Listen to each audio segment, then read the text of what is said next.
In the opening scene, we are introduced to a man named Cobb. I've seen this movie a million times, I don't remember him having such a stupid name, who wakes up on a shore in a state of extreme fatigue. He momentarily notices two children playing in the sand before losing consciousness again. Shortly after, an armed guard discovers him and takes him to a grand mansion owned by an old, wealthy Japanese businessman. There, he is offered some food, while the old man claims that Cobb reminds him of a man he met in a half-remembered dream. Stop hitting on me, old man. The film then cuts to a different scene where we see Cobb and his partner, Arthur. They are the extractors, who use experimental dream-sharing technology to infiltrate their target's subconscious and extract information. Most of the time, they work for big corporations to steal information from their rivals. They are currently talking to a potential client named C.E.O, explaining to him that the new dream-sharing technology has rendered thoughts vulnerable to theft. The duo, as the experts in this domain, extend an offer to safeguard C.E.O against these threats. Cobb explains that when one is asleep, their mind is vulnerable to attack. As a result, he offers to train C.E.O's mind to subconsciously defend against extractors to protect whatever secrets he may be hiding. However, C.E.O brushes off their idea and leaves, saying that he'll think about it. Later on, Cobb and Arthur walk outside to a gathering. They discuss the whereabouts of C.E.O's secret safe, revealing their mission to steal his expansion plans and deliver the information to an organization called Cobb Engineering. During this, they notice Cobb's ex-wife, Mal, prompting him to approach her. Mal asks if he misses her, to which he responds that he can't trust her anymore. Following this, they retreat to a private room, where Cobb rigs a chair with a rope and lowers himself out of the window, asking Mal to stay on the chair. However, she deceives him by getting up from the seat, causing a near mishap. Despite this setback, Cobb successfully gains access to the room below, where he exchanges the contents of C.E.O's safe. Soon after, he is apprehended by both C.E.O and Mal, who have already taken Arthur hostage. Here, it is revealed that the three men are connected to a portable automated Somnocin intravenous, or passive, device that administers the sleep-inducing drug Somnocin, keeping them all asleep and enabling dream sharing. Their sleeping bodies are watched over by Cobb's other partner named Nash. Within the dream, Cobb shoots Arthur before swiftly exiting the room. He takes cover and opens the envelope, only to discover its contents are counterfeit. Meanwhile, Arthur wakes up in the apartment and instructs Nash to awaken Cobb, as things are getting intense. Nash tries to do so, but when Cobb doesn't wake up, he pushes him into a bathtub full of water. This triggers a flood of waves in Cobb's dream, causing him to finally wake up, and for this movie's commercials to be very successful. As the dream in C.E.O's mansion collapses, all three men awaken in the apartment. Cobb forcefully positions C.E.O on the floor, urging him to disclose information about his expansion plan. However, C.E.O remains unaffected, revealing that they are still sleeping, revealing a dream within a dream. Indeed, C.E.O, Arthur, Nash, and Cobb are all asleep in a train, watched over by a young boy named Tadashi, who monitors the time remaining on the passive device. Shortly after, Cobb, Nash, and Arthur wake up and get off the train, while C.E.O awakens a little later. That evening, Cobb is in his apartment when he receives a call from his children. It is revealed that they are currently living with their grandmother, as it is unsafe for them to be with Cobb. They inquire about his return, to which Cobb responds that his work prevents him from doing so. In an attempt to cheer up their mood, Cobb assures them that he will send them gifts. However, the conversation is abruptly ended by his mother. Shortly after, Arthur shows up, and the two opt to escape somewhere else due to their failed job for Cobb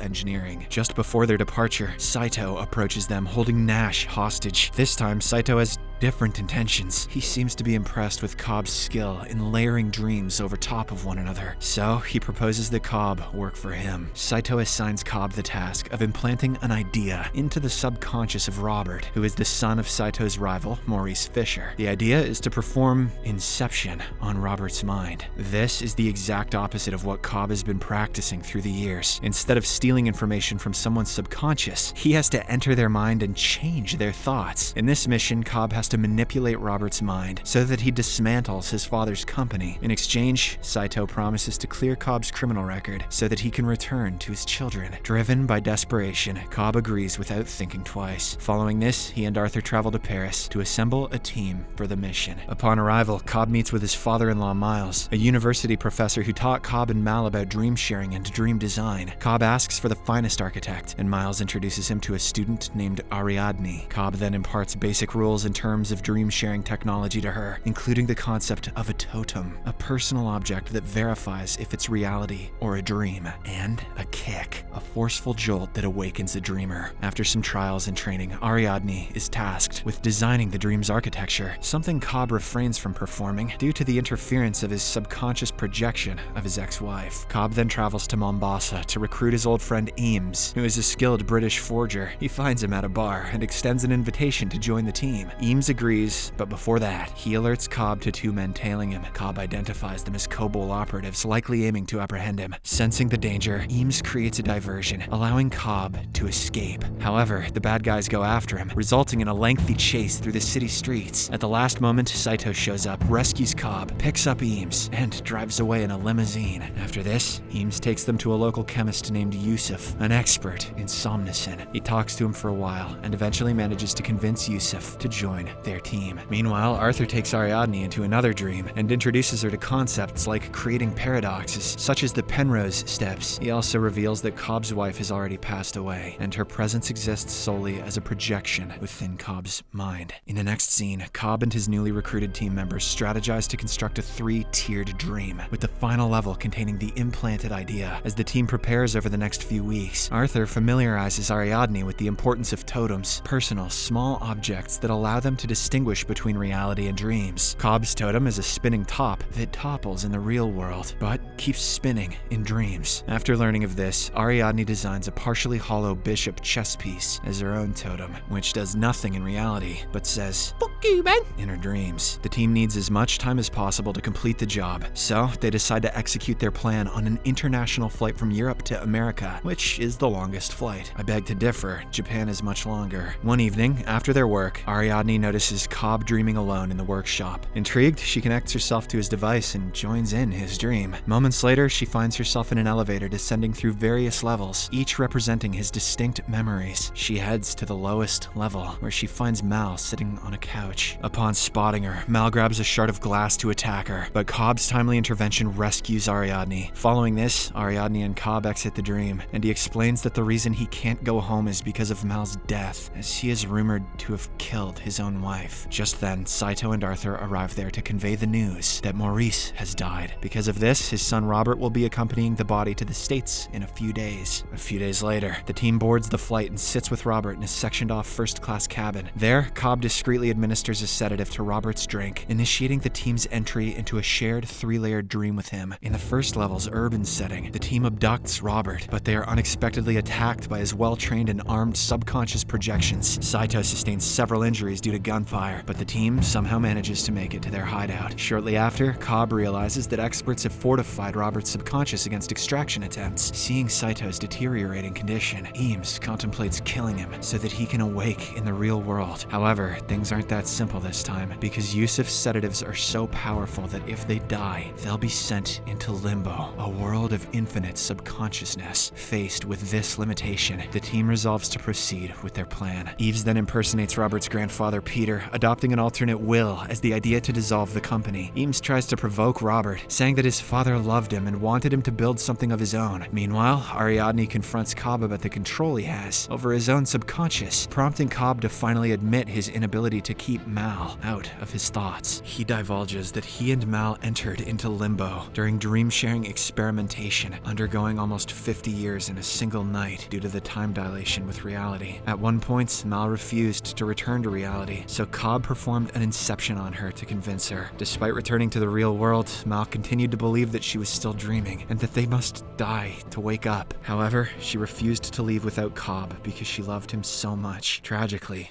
on their wedding day, she committed the unthinkable and framed Cobb, compelling him to follow suit. Failing to prove his innocence, Cobb left his children behind and fled the country. With the hideout in danger of being infiltrated, the team places Robert in a van and sedates him before driving off. They then prepare to enter the second level dreamt by Arthur, while Yusuf steers the van away from the pursuing projections. Within this second layer of the dream, Cobb meets Robert in a hotel and says that he is there to protect him as someone is trying to access his mind. He helps Robert remember that he's been kidnapped and leads him to a hotel room where the rest of the team regroups. Cobb also persuades Robert that he has been abducted by Peter, who wants to stop the dissolution plan. When Robert is convinced, Cobb suggests that they enter Peter's dreams to uncover the truth about the safe's contents so that he can decide for himself. Robert consents, and the team delves into the third dream layer. This time, Arthur remains behind to watch over them and to give them a synchronized kick when necessary. The third dream is set in snow-covered mountains, where Robert's safe is heavily guarded in a mountainside fort. In order to divert the guards' attention, the team splits up. Cobb teams up with Ariadne, Eames proceeds solo, while Robert and Saito ascend the mountainside to access the safe. As Yusuf remains control of the vehicle, he is soon cornered on a raised bridge. Faced with no alternative, he plays music to alert Arthur to the imminent kick before he reverses the van off the bridge. As the van plummets in midair, there is a loss of gravity in Arthur's dream. The impact also translates into the third level of the dream, with a mere 10 seconds before the van submerges into the water, signifying 3 remaining minutes in the second dream for kick synchronization. Arthur tries to think of a solution.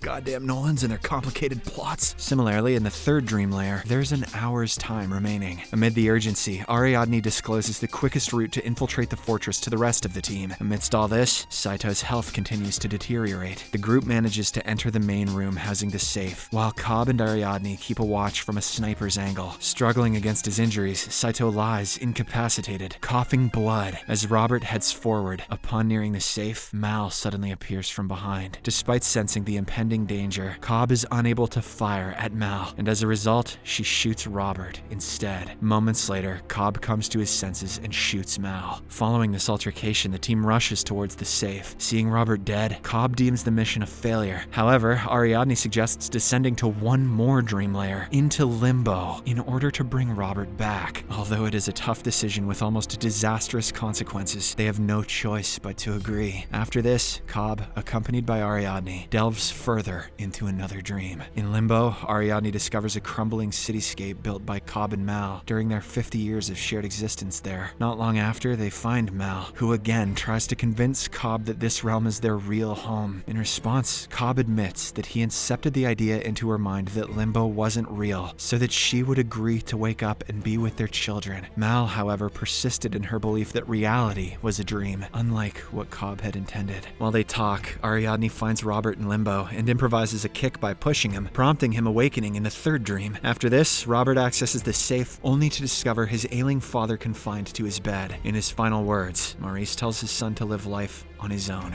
thus concluding the inception. In the next scene, the van drops into the water, triggering the kick. In Limbo, the synchronization of kicks pulls on Ariadne, and she calls for Cobb to join her. He instructs her to get going, as he needs to find Saito, who has perished in the third dream and has entered the Limbo. With this, Ariadne, along with the other team members, leap off the side of the building and ride up through the layers of the dream back to reality. Meanwhile, Cobb washes ashore and is dragged into the mansion owned by a wealthy old man, the very mansion that appeared in the film's opening scene. This elderly man turns out to be none other than Saito. Cobb reminds him of their arrangement and tells him to come back. The scene then cuts, and we see all the dreamers wake up on the airplane, while Saito makes a phone call. The plane lands in Cobb's home country, and he nervously moves through the customs process, with security scrutinizing his passport and eventually permitting him to pass without any problems. Cobb's father then greets him and drives him back to his residence, where his children reside. Upon reaching home, Cobb spins his totem to check the reality, but when he sees his children, he chooses not to observe the results and instead embraces them.